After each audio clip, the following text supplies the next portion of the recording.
तो NCERT book का जो अगला टॉपिक है 1.6.5 प्रतिलोम परासरण एवं जल का शोधन। तो कई बार आप देखते हो यहाँ घरों घरों में पानी मिलता है ना, तो बोल देते हैं आरओ वाला पानी। कौन से वाला? आरओ, ऐसा लिखता है ना। ठीक है, देखो बड़ा बड़ा फंक्शन करो तो आप कैन ले आते हो, उस कैन में बोलते हो कि कौन सा पानी है, ये आरओ वाला। आरओ का मतलब होता है रिवर्स ऑस्मोसिस। क्या है? Reverse osmosis.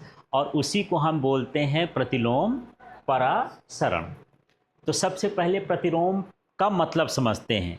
प्रतिलोम का मतलब क्या होता है? उल्टा। प्रतिलोम का मतलब क्या होता है? उल्टा। और परासरण पढ़ चुके हो कि जो विलायक के अणु हैं वो कम सांद्र से अधिक सांद्र विलयन की ओर अर्धपारगम्य झिल्ली से जाते हैं, तो इसे हम क्या कहते हैं? परासरण। अब यदि इसकी उल्टी क्रिया हो जाए कि अधिक सांद्र से कहाँ की ओर जाएं? कम सांद्र की ओर जाने लगे विलायक के अणु अर्धपारगम्य झिल्ली से, तो वो क्या कहलाता है? प्रतिलोम परासरण। परासरण का वो क्या हो गया? उल्टा। लेकिन जो ये क्रिया होती है वो स्वतः होती है। स्वतः का मतलब ये है कि कम सांद्र विलयन से अधिक सांद्र विलयन की ओर विलायक का अणु अपने आप चले जाता है, लेकिन अधिक सांद्र से कम सांद्र की ओर विलायक अणु स्वतः नहीं जाता है। जैसे मान के चलो इस छत के ऊपर टंकी रखी हुई है, तो पानी के लिए मुझे चढ़ाने के लिए पंप लगाना पड़ता है, लेकिन उतारने के लिए पंप नहीं लगाना पड़ता है। यदि किशमिश को आप पानी में डालोगे तो फूल जाएगी, है ना, पर उल्टा नहीं होता कि किशमिश का रस जो है कहाँ आ जाए? पानी में आ जाए। यदि लाना ही है तो हमको उसको क्या करना पड़ेगा? दबाना पड़ेगा, दाब लगाना पड़ेगा, तब ये प्रोसेस होगी। ठीक है, तो बस इसी चीज़ को हम लिखते हैं यहाँ पर। सबसे पहले प्रतिलोम परासरण की परिभाषा समझते हैं।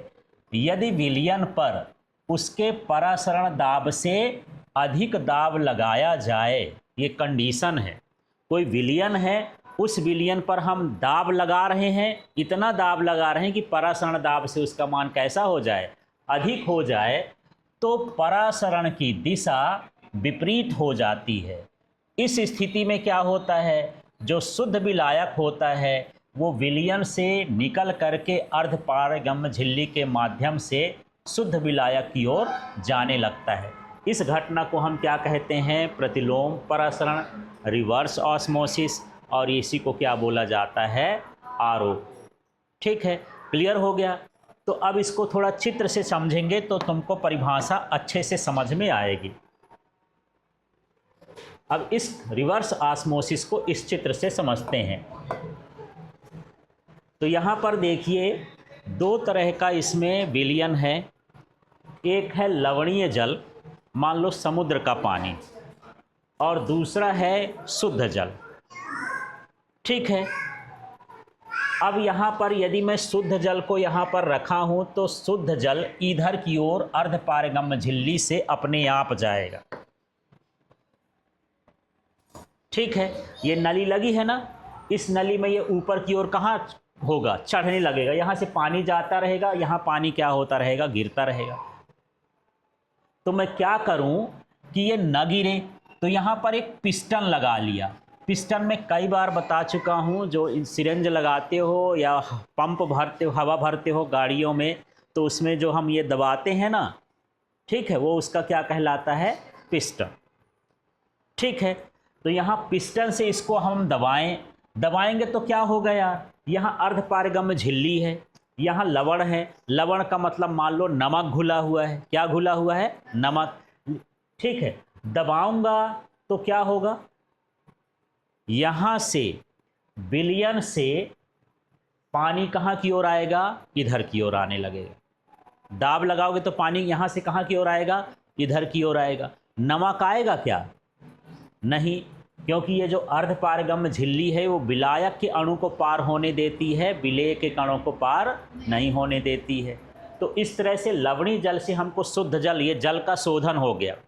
कई हमारे ऐसे देश हैं जो समुद्र के किनारे हैं, रेगिस्तान हैं, वहाँ पर पानी पीने के लिए नहीं निकलता है। जैसे ईरान चले जाओ, इराक चले जाओ, खाड़ी के देश जो चले जाओ, ओमान है, संयुक्त अरब अमीरात है, यहाँ पर ज़मीन खोदते हैं तो पानी नहीं निकलता, तेल निकलने लगता है। तो तेल पीने से थोड़ी ना काम चल जाएगा। शरीर को क्या चाहिए? पानी। तो फिर वो समुद्र के पानी को क्या करते हैं? शोधन करते हैं, शुद्ध करते हैं, या फिर दूसरे देश से मंगाते हैं कि भैया तुम तेल दे दो तो हम क्या दे देंगे? पानी। जैसे भारत से व्यापार चल रहा है, यदि तेल के बदले पानी चलता हो तो हम उससे मांगे कि एक जहाज़ तुम तेल दे देना, तो 7 जहाज़ हम क्या दे देंगे? शुद्ध पानी दे देंगे। हमारे यहाँ तो पानी निकलता है यार। ठीक है, तो इस तरह से है, पर नहीं मिलता। युद्ध चालू हो गया है, आने जाना बंद हो गया जहाज का। अब वो क्या करे? मर जाए। ठीक है, तो उसके लिए क्या होता है, इस तरह का सिस्टम बनाया जाता है कि 1-2 टंकी ले लिए हैं। एक टंकी में खाली है, ये टंकी क्या है? बिल्कुल खाली, शुद्ध जल तो है नहीं। और ये टंकी में क्या है? समुद्र का पानी। किसका पानी? समुद्र। और समुद्र का पानी पीने लायक नहीं होता क्योंकि खारा होता है। यदि पी लोगे तो उल्टी वगैरह चालू हो जाएगी, आंतें फट सकती हैं। और नमकीन पानी है, कितना नमक खाओगे यार, तुम भी नमकीन हो जाओगे, कोई तुम्ही को न खाने लगे। तो अब देखते हैं, यहाँ पर ये खाली टंकी है, अब यहाँ पर ये भरे हैं, यहाँ पर ये पिस्टन लगा दिए। ठीक है, अब मैं इसको क्या करूँगा? दबाऊँगा। तो ये दबाने के लिए इंसान नहीं दबाता, मशीनें लगी रहती हैं। मशीनें इस पर क्या लगाती हैं? दाब।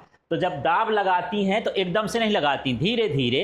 तो ये जब दाब लगता है तो ये झिल्ली में लगता है, तो इस झिल्ली से इसका पानी इधर की ओर तो जाएगा पर नमक नहीं जाएगा।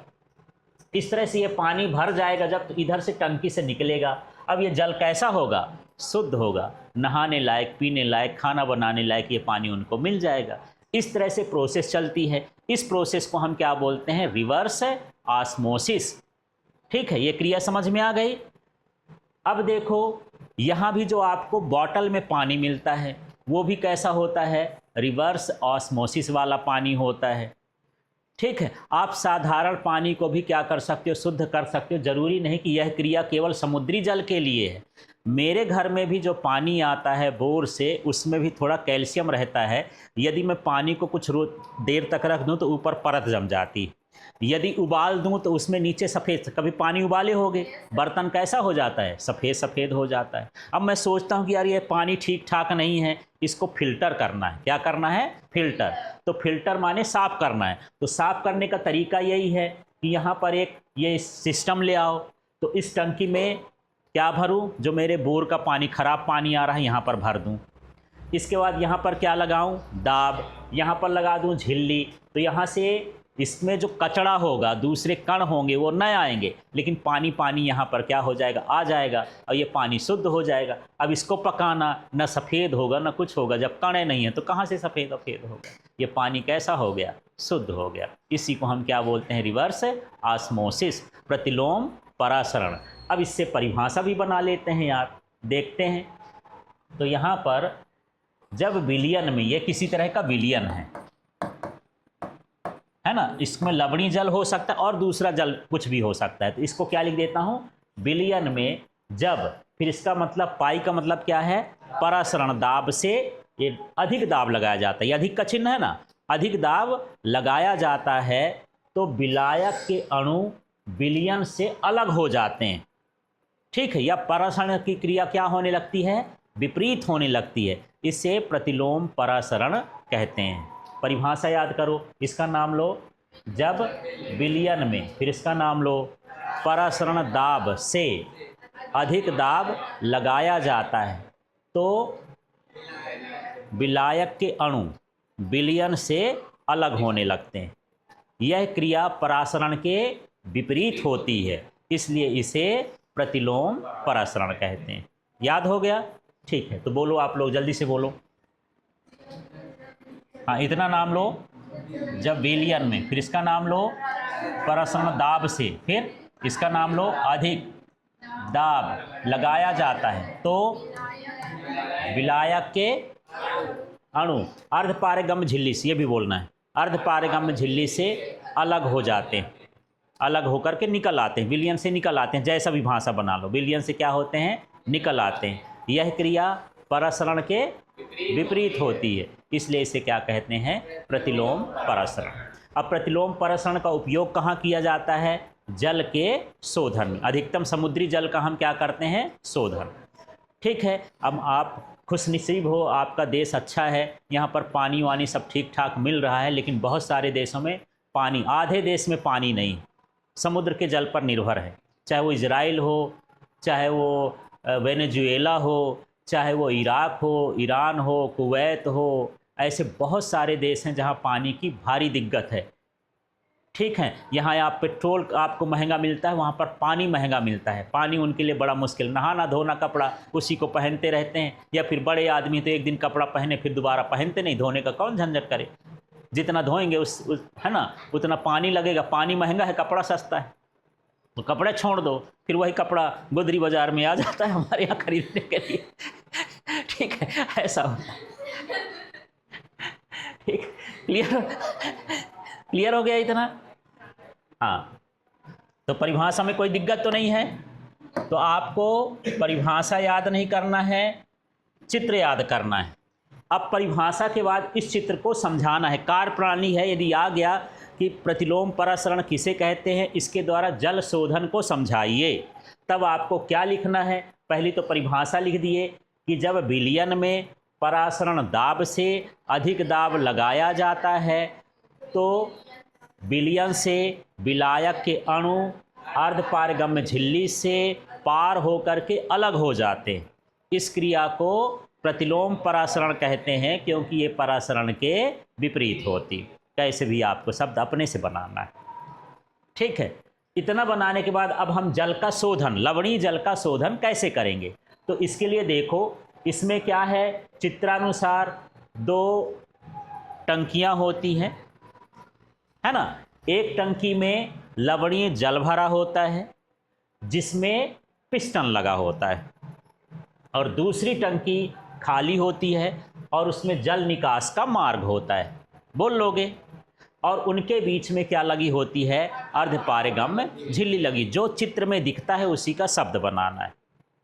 ठीक है, जब पिस्टन पर परासरण दाब से अधिक दाब लगाया जाता है तो लवणीय जल से जल अलग हो जाता है और लवण अलग हो जाता है अर्धपारगम्य झिल्ली से। इस तरह से हमको शुद्ध जल प्राप्त हो जाता है। और यहाँ नमक भी अप्राप्त होता है। एक है ना, बोलते हैं आम के आम गुठलियों के दाम।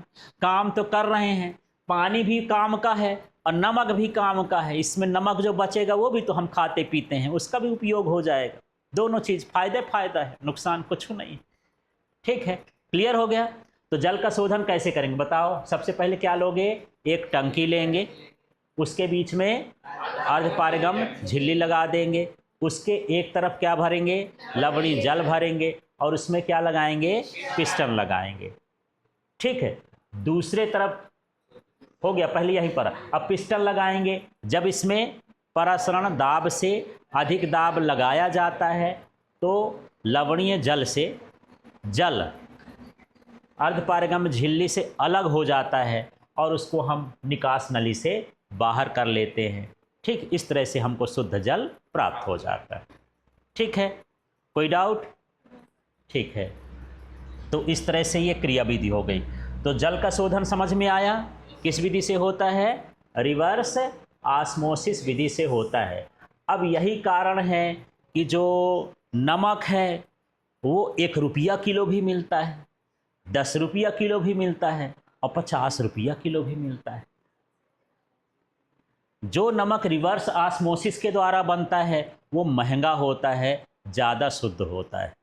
और जो नमक जो है, ऐसे नमक बनाते हैं कि पहले समुद्र के किनारे कुछ खेत जैसे बना लिए, मेड़, फिर उसका पानी उसमें ला करके भर लेते हैं और इसके बाद छोड़ दिए।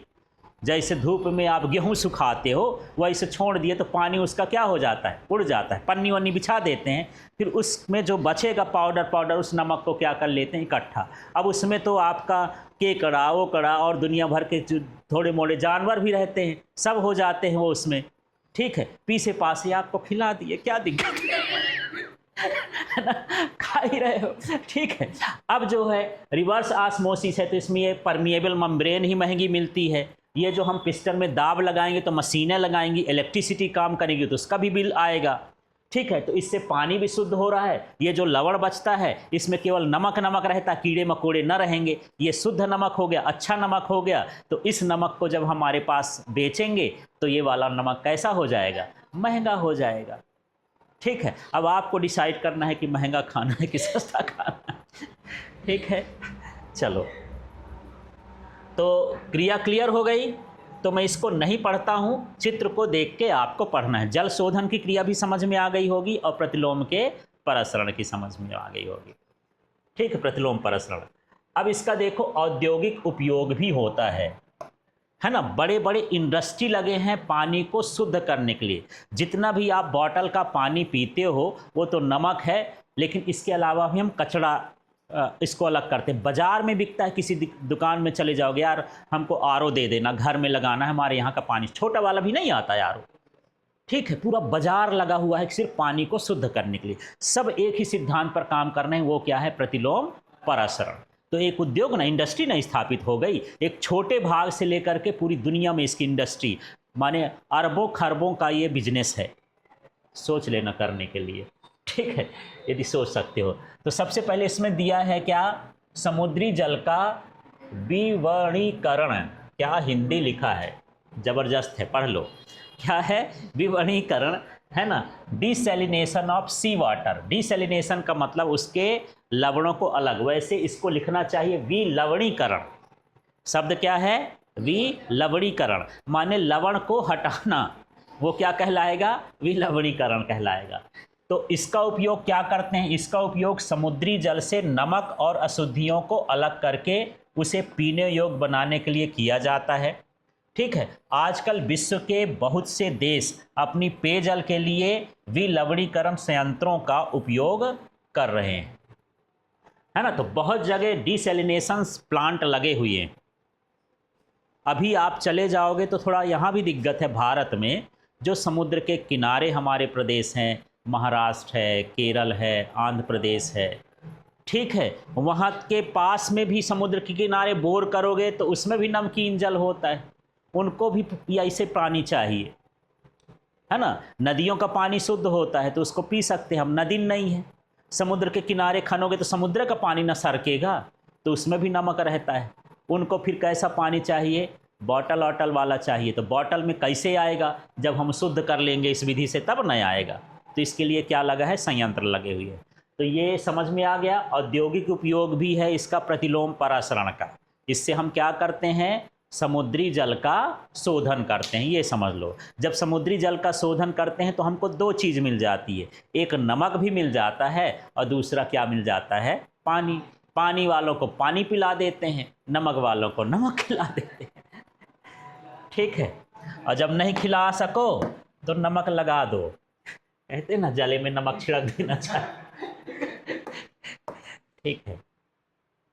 अब जो इसमें हम लोग एसपीएम लगाए हैं, सेमी परमिएबल मेम्ब्रेन, वो झिल्ली की प्रकृति क्या होती है?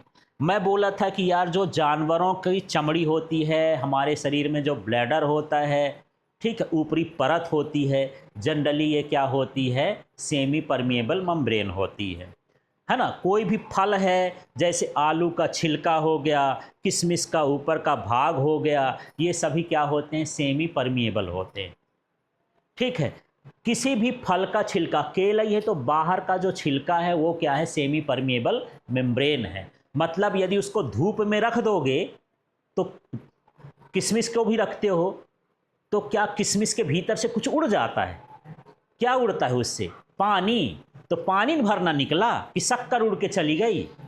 नहीं, उससे सिर्फ क्या निकल सकता है? हाँ, पानी निकल सकता है, विलायक के अणु निकल सकते हैं, बाकी हर चीज़ नहीं निकल सकती है। तो क्या वही झिल्ली में लगा दूं? सड़ ना जाएगी यार ऐसे में तो, है ना, और टूट भी जाएगी। तो फिर एक विशेष तरह की झिल्ली बनाई जाती है, मजबूत झिल्लियां बनाई जाती हैं जो टूटे भी ना और पानी को फिल्टर भी कर दे, ठीक है। आर्टिफिशियल झिल्ली होती हैं। तो देखो, प्रतिलोम परासरण के लिए आवश्यक दाब कैसा होता है? बहुत अधिक होता है। इसलिए इसके लिए विशेष रूप से तैयार की गई झिल्ली बहुलकीय झिल्लियां होती हैं, पॉलीमेरिक मेम्ब्रेन होती है जो बहुलक से बनाई जाती है। जब हम एक ही अणु को बार बार जोड़ते हैं तो हम उसको क्या कहने लगते हैं? बहुलक। माने 2-4 परतें बना करके उसको थोड़ा सा मोटा कर देते हैं। पतला रहेगा तो जल्दी खराब हो जाएगा, तो हम बहुलकी का मतलब होता है बहुत सारी परतों से बनी क्या लेते हैं? झिल्लियाँ लेते हैं। इसके लिए हम ज़्यादा यूज करते हैं किसका? सेलुलोज एसीटेट का। अब सेलुलोज क्या है? जो पेड़ पौधों का गूदा होता है, ठीक है, उस गूदे को पहले हम सड़ा लेते हैं, पीस लेते हैं, फिर उसकी पन्नी जैसे बना लेते हैं। उसमें एसीटेट माने एसिटिक अम्ल भी मिला लेते हैं तो एक पन्नी जैसे बन जाती है। आप सोचते होंगे ये जो कागज़ है ये लकड़ी का गूदा तो है, सोचते होंगे कागज़ कैसे बन गया? बांस है, लिप्टिस है, इन पौधों को काट के ले जाते हैं, फिर इसको पानी में डाल करके सड़ा थोड़ा गीला करते हैं, मशीन में पीस लेते हैं, जैसे गेहूं पीसते हैं ऐसा पीस के उसकी चटनी जैसे बना लिए, उसको लुगदी कहते हैं। फिर वो पड़ा रहता है, फिर उसमें जाके क्लोरीन डालते हैं तो उसका कचरा साफ़ हो जाता है, माने कलर उड़ जाता है तो सफ़ेद हो जाता है। फिर उसको मशीन में पतली पतली परत में बिछाते हैं, थोड़ा गर्मी देते हैं, वो सूख के जम जाता है, जैसे दूध में मलाई जमती है वैसे कागज़ जम जाता है और फिर वो कागज़ बन गया सेलुलोज। ऐसे सेलुलोज की क्या बनती हैं? मेम्ब्रेन बनती हैं, एसपीएम बनती है। ठीक है, इस प्रोसेस से क्या बन गई? ऐसे। तो ये क्या होती है? इस कार्य के लिए सबसे उपयुक्त झिल्ली क्या होती है? सेलुलोज एसीटेट की फिल्म, माने झिल्ली, पतली परत। फिल्म माने ये समझना है, फिल्म का मतलब समझ में आ गया। तो यहाँ पर यही क्वेश्चन आ जाए कि प्रतिलोम परासरण के लिए कौन सी अर्धपारगम्य झिल्ली का प्रयोग किया जाता है? तो सबसे पहले बहुलकी झिल्लियाँ होती हैं, जैसे सेलुलोज एसीटेट से बनी हुई। सेलुलोज का मतलब पौधों का जो बाहरी परत होता है, पत्तियों का, गूदा का, वो सब सेलुलोज कहला गया। और एसीटेट उसमें कुछ केमिकल मिलाते हैं तो उसका नाम क्या हो गया? सेलुलोज एसीटेट, उसको मजबूत करने के लिए। ठीक है, अब इस झिल्ली की विशेषता क्या है? तो सब अर्धपारगम्य झिल्ली की एक ही विशेषता है कि ये विलायक के अणु को आर पार होने देते हैं पर विलेय के कणों को आर पार नहीं होने देते। तो यही तो लिख देना है। यह झिल्ली शुद्ध जल के अणुओं के लिए तो पारगम्य होती है, माने पानी के अणु आओ और जाओ, तुमको परमिशन है, कोई दिक्कत नहीं। ठीक है, परंतु समुद्री जल में उपस्थित जो अशुद्धियाँ होती हैं, आयन होते हैं, नमक की, ऐसा नहीं कि उसमें नमक भर है, दुनिया भर का पानी, नदियाँ यहाँ से सब कुछ तो बहा के ले जाती, सब कहाँ डालती हैं? समुद्र में। तो समुद्र तो बढ़िया मसाला वाला घोल है, उसमें सारा चीज़ें मिली हैं। ठीक है, और यही है उनके लिए क्या होती है? अपारगम्य होती है, उससे ये कण आर पार नहीं होते। ठीक है, तो कभी भी अब ऐसा देखो, ये ज़माना इतना विषैला हो गया है कि बहुत सारी चीज़ें जो है केमिकल से चल रही हैं। हम जो है पेस्टिसाइड्स, कीटाणुनाशक खेतों में सींचते हैं, है ना, डालते हैं, फिर पानी बरसता है, फिर वो पानी ज़मीन में चला जाता है, फिर उसी पानी को हम क्या करते हैं? पीते हैं, फिर वो हमारे शरीर में आता है, शरीर में होता है तो पॉइजन, विषाक्त जहर उत्पन्न करता है, कहीं किडनी खराब करेगा, कहीं हार्ट खराब करेगा, कहीं कुछ भी खराब करेगा। तो फिर जो पानी आता है पहले हम आरओ से उसको क्या करें? फिल्टर कर लें, उसका कचरा बाहर हो जाएगा, फिर उसके बाद पियो, स्वस्थ रहो। ठीक है, ऐसा।